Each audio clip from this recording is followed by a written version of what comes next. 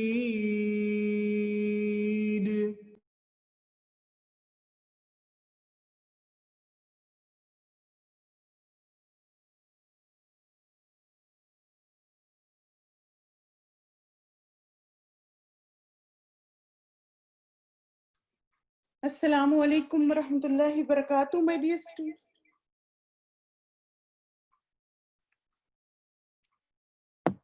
کیسے ہیں آپ سب؟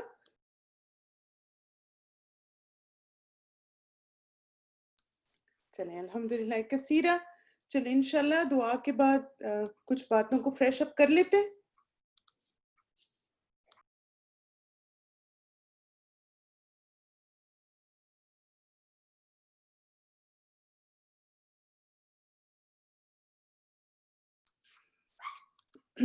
نحمده ونصلي على رسوله الكريم اما بعد فاعوذ بالله من الشيطان الرجيم بسم الله الرحمن الرحيم. اللهم انا نسألك علما نافعا ورزقا طيبا وعملا متقبلا. اللهم اهد قلبي وسدد لساني واسلل سخيمة قلبي آمین ثم آمین. چلیے ہم قیامت کے دن کے حالات پڑھ رہے تھے اور ایک ٹاپک جو تھوڑا سا میں آپ سب سے ڈسکس کرنا چاہتی ہوں وہ ہے قیامت کے دن کی حسرتیں. اچھا یہ بتائیں کہ انسان کو حسرت یا ریگریٹ کب ہوتا ہے؟ کب ہمیں جیسے ہمیں ہمارے اندر یہ فیلنگ آتی ہے یا مثلا ہم اس چیز کے بارے میں بار بار سوچتے ہیں کاش ایسے نہیں ہوتا، کاش ویسے نہ ہوتا، کاش اس طرح کر لیتے، کاش اس طرح کر لیتے. جب کوئی کمی ہوتی ہے، جب اس کا نقصان ہوتا ہے، ناکامی کے وقت، جب وقت گزر جاتا ہے بالکل، یعنی وہ وقت نہیں when we lose something, when you can't change the situation exactly, when we lose an opportunity, جب کر نہ سکیں. ابھی جب میں استاذہ کو سن رہی تھی نا، استاذہ الحمدللہ ہمیں مختلف آیات پڑھا رہی تھیں اور بتا رہی تھی کہ کیسی ریگریٹس ہیں یا کیسی حسرتیں ہیں. تو اب دیکھیں کہ دنیا میں بھی انسان بہت ساری چیزوں میں کمی کوتاہی ہوتی ہے نا اس کے ساتھ، لیکن دنیا میں کیا ہے کہ اس چیز کو پسند نہیں کیا گیا کہ ایمان والا کچھ بھی اس کے ساتھ اگر ہو تو وہ کاش کہے یا اگر کہے. کیوں؟ کیونکہ اس کا فوکس پھر آخرت ہونی چاہیے. جو دنیا میں بہت زیادہ کاش اور اگر کہتا ہے تو پھر قیامت کے دن بھی اس کو حسرتیں ہوں گی. لیکن جو دنیا میں اللہ تعالیٰ کی رضا میں راضی ہو جاتا ہے تو پھر قیامت کے دن کے ریگریٹس اس کے ختم ہو جاتے ہیں. جیسے آپ دیکھیں نا کہ مثلا ایک چھوٹی سی مثال آپ اس طرح سمجھیں کہ فرض کریں دنیا میں کوئی پیارا چلا گیا نا، اور بعض دفعہ ایسے ہوتا ہے کہ جیسے کچھ ہم سے کہیں کمی ہو جاتی ہے ان کی خدمت میں یا ان کی کیئر میں، تو ہم نا بار بار سوچنا شروع کر دیتے ہیں اچھا میں نے کاش ایسے کیا ہوتا تو شاید ان کی زندگی بڑھ جاتی، ہم فلاں ڈاکٹر کے پاس لے جاتے تو ان کی زندگی بڑھ جاتی. ایسی بہت ساری سوچیں انسان کے دل میں آتی ہے نا. چلیں دل تک رہیں تو کوئی بات نہیں، لیکن ان کو زبان پہ نہ لائیں. اب کیا ہے کہ جس انسان کا قیامت پر بھروسہ ہوتا ہے اور اس کا یقین ہوتا ہے کہ قیامت آنے والی، وہ کیا سوچتا ہے کہ دنیا میں تو ہر انسان کی زندگی ٹیمپرری ہے، میری بھی اور ان کی بھی، اور انشاءاللہ اگر ہم نیکیاں کریں گے، نیک اعمال کریں گے تو اللہ تعالیٰ ہم سب کو قیامت کے دن ملا دے گا. تو دنیا میں بہت ساری حسرتیں ختم ہو جاتی ہیں جب ہم قیامت کے دن کا سوچتے ہیں، لیکن قیامت کے دن پھر ہمارے پاس کوئی آپشن نہیں ہوگا سوائے اس کے کہ پھر انسان کہے گا کاش یہ بھی کر لیتے، وہ بھی کر لیتے. ایک چیز جو مجھے لگتا ہے کہ ہمیں بہت زیادہ جس پر فوکس کرنے کی ضرورت ہے وہ ہے ہماری کمپنی، کیونکہ ایک حسرت انسان کو قیامت کے دن یہ بھی ہوگی. When you forget Allah, you only regret when you remember Allah. بالکل exactly. یعنی اللہ تعالیٰ کی طرف انسان جب رجوع کرتا ہے نا تو سارے ریگریٹس دل سے نکل جاتے ہیں. تو آپ دیکھیں کہ دنیا میں کوئی بھی انسان ایسا کام نہ کرے، یعنی اپنا ہر کام کرنے سے پہلے نا ہم اپنے آپ سے سوال کریں کہ کیا یہ قیامت کے دن میرے لیے حسرت تو نہیں بن، ریگریٹ تو نہیں ہوگا مجھے اس بات پہ کہ میں نے یہ عمل کیوں کیا. اور ایک بات جس کا ہمیں خاص طور پہ دھیان دینا ہے وہ ہے ہماری کمپنی کیسی، ہماری کمپینین شپ کیسی، کیونکہ یہ بھی قیامت کے دن کی حسرتوں میں سے ایک حسرت ہے کہ انسان کہے گا ویلتا لیتنی لم اتخذ فلانا خلیلا، ہائے میری بربادی، کاش میں نے فلاں کو دلی دوست نہ بنایا ہوتا. اچھا یہ بتائیں کہ کیا دوست سے فرق پڑتا ہے ہمارے عمل پہ؟ یعنی میری تو بہت ساری دوستیں ہیں تو مجھے کیا ضرورت ہے فکر کرنے کی اس بات کی؟ بہت زیادہ. اب آپ دیکھیں کہ یہ بھی ڈیپینڈ کرتا ہے کہ آپ کی دوستی مثلاً اس کا فوکس مقصد کیا ہے نا. کچھ دوستیاں جو اللہ کی خاطر ہوتی ہیں وہ تو آپ قیامت کے دن آپ دیکھیں ایسے لوگوں کے درجات بڑھ جائیں گے، لیکن ایسی تمام دوستیاں جو انسان کو اللہ سے دور کر دیں ان پہ حسرت ہوگی. Your good companions will ever be there for the reason for you to enter Jannah. بالکل شاباش. I lost my brother, he was only 21 and still we think I wish we could not opt for operation, he died after operation. بالکل. اب دیکھیں کہ وہی بات ہے کہ اس وقت سوچا کریں کہ this is how it was meant to be، اور اللہ تعالیٰ نے اس کو اتنی زندگی دی تھی. اور یعنی ایسے ہماری بھی فیملی میں کچھ ڈیتھس ہوئی اسی طرح سے، اور پھر وہی بات ہے کہ جب انسان کہتے ہیں نا رضیت باللہ ربا، ہمیشہ یہ سوچا کریں کہ ہر انسان کا نا وقت مقرر ہے، اس کے لیے کوئی بھی چیز بہانہ بن جائے گی. یعنی بعض دفعہ یہ ہوتا ہے کہ گھر میں کسی کی ڈیتھ ہو جاتی ہے اور پھر ہم کہتے ہیں ہائے ہاسپٹل لے جاتے، کیا پتہ بچ جاتا، ایسا ہو جاتا. نہیں، جیسے اسی سے مجھے یاد آ رہا تھا کہ میرے ابو کو نا اسی طرح ہارٹ اٹیک ہوا تو ودن 10 منٹس ان کو ہاسپٹل لے گئے نا، مگر بہرحال ان کی زندگی کا وہ آخری دن تھا تو ہاسپٹل پہنچے تو وہ فوت ہو گئے. اور میری بھابھی کے بھائی ان کو ہارٹ اٹیک ہوا اور 1.5 آور کی ڈرائیو تھی، اور اتنی ڈرائیو کے بعد ان کو ہاسپٹل لے کر آئے اور ہی سروائیوڈ.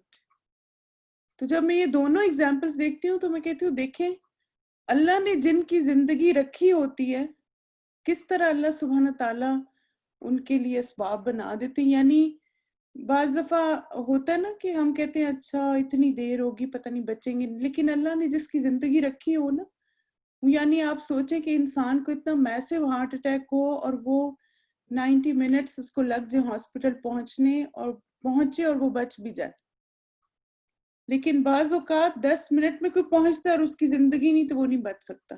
تو لہٰذا جب ہم دیکھتے ہیں نا کہ اللہ تعالیٰ ایسی چیزیں ہمیں دکھاتے ہیں دنیا میں، اور اس کی وجہ کیا ہوتی ہے کہ ہمارا یقین بڑھے موت پہ کہ موت کسی وقت بھی آ جائے گی، اور کوئی بھی چیز بہانہ بن سکتی. بعض دفعہ کرونا ایک بہانہ بن سکتا ہے، بعض دفعہ آپریشن بہانہ بن سکتا ہے، بعض دفعہ کوئی اور چیز بہانہ بن سکتی ہے. یعنی موت کا وقت تو مقرر ہے بالکل. تو اس لیے آپ دیکھیے کہ اور پھر ساتھ ہی یہ کہ جیسے اس وقت انسان ان چیزوں کے بارے میں پریشان ہونے کے بجائے اپنی موت کو یاد کرے اور یہ سوچے کہ یہ سب بھی چلے گئے اور مجھے بھی دنیا سے جانا ہے، اور انشاءاللہ ہمارے نیک اعمال کی وجہ سے اللہ ہمیں جنت میں اکٹھا کریں گے انشاءاللہ. اس لیے آپ دیکھیں کہ ہماری کمپینین شپ اس لیے بھی بڑی ضروری ہوتی ہے. جیسے نا ہم اس اپنے سارے انسیڈنٹ کو ریلیٹ کر سکتے ہیں اچھی کمپنی سے. جیسے مثلاً آپ کا کوئی نقصان ہو گیا, آپ کی فیملی میں کوئی فوت ہو گیا, جب آپ کی کمپنی اچھے لوگوں کی ہوتی ہے تو وہ ہمیشہ آپ کو اللہ کی رضا میں راضی رہنے کی تعلیم دیں گے, وہ موٹیویشن دیں گے, وہ باتیں یاد کروائیں گے. لیکن جو آپ کے دوست دنیا اورینٹڈ ہوتے ہیں تو وہ آپ کو اور زیادہ ڈپریس کرتے ہیں, اور وہ آپ کو کہیں گے اچھا اب اس کا کیا ہوگا, اب یہ کہاں جائے گی, اب بچوں کا کیا ہوگا. یعنی وہ اس طرح کی باتیں کر کر کے اور زیادہ آپ کا غم بڑھا دیتے ہیں, بجائے اس کے کہ اس وقت آپ کو اللہ تعالیٰ کے مزید قریب ہونے کی یہ ریمائنڈر دینا. بالکل. تو اس لیے آپ دیکھیے کہ ہماری جو کمپنی ہوتی ہے نا, اور ہمارے آس پاس جو لوگ ہوتے ہیں, اسی لیے تو ہم اللہ تعالیٰ سے یہ دعا مانگتے ہیں نا, نیک صحبت کی, صالحین کی صحبت کی. تو اس لیے اچھی کمپنی کی دعا مانگیں. اور ایک دعا جو بہت آسان سی ہے انشاءاللہ, تو میں نے سوچا اسی پہ ہم اپنے سیشن کو بھی اینڈ کریں گے, اور وہ کیا ہے, اللہم یسر لی جلیسا صالحا, کہ اے اللہ مجھے صالح دوست عطا فرما. اور جلیسن میں جو ہے وہ دوست بھی آ جاتا ہے, کمپنی بھی آ جاتی ہے. تو آپ اگر یہ دعا اپنی دعاؤں میں شامل کر لیں تو انشاءاللہ اللہ سبحانہ تعالیٰ آپ کو اچھی اور نیک کمپنی عطا فرمائیں گے. تو یہیں پہ اپنا سیشن کنکلوڈ کرتے ہیں. جانے سے پہلے ہمارے سٹار سٹوڈنٹس, الحمدللہ ہمارے صرف آج 5 سٹار سٹوڈنٹس ہیں, اللہ مبارک. کوئز نمبر 10 میں ارما انصاری, یاسمین بانو, شاہدہ احمد, سمیرن سید اور سائمہ ادریس. اللہ سبحانہ تعالیٰ آپ سب کے علم اور عمل میں برکت عطا فرمائے, اور اللہ تعالیٰ سے دعا ہے کہ اللہ سبحانہ تعالیٰ ہمیں دنیا میں ایسے کام کرنے کی توفیق عطا فرمائے جو ہمیں آخرت میں بھی اپنے رب کے سامنے سرخرو کریں اور کامیاب کریں. آمین. چلیے اب آپ لوگوں سے نیکسٹ ویک ملاقات ہوگی. اپنا خیال رکھیے گا. سبحانک اللہم و بحمدک, اشہد ان لا الہ الا انت, استغفرک و اتوب الیک. السلام علیکم ورحمۃ اللہ وبرکاتہ. میں ایک اور دفعہ آپ کو دعا دکھا دیتی ہوں تاکہ آپ اس کا اسکرین شاٹ لے لیں یا لکھ لیں اپنے پاس, ٹھیک ہے.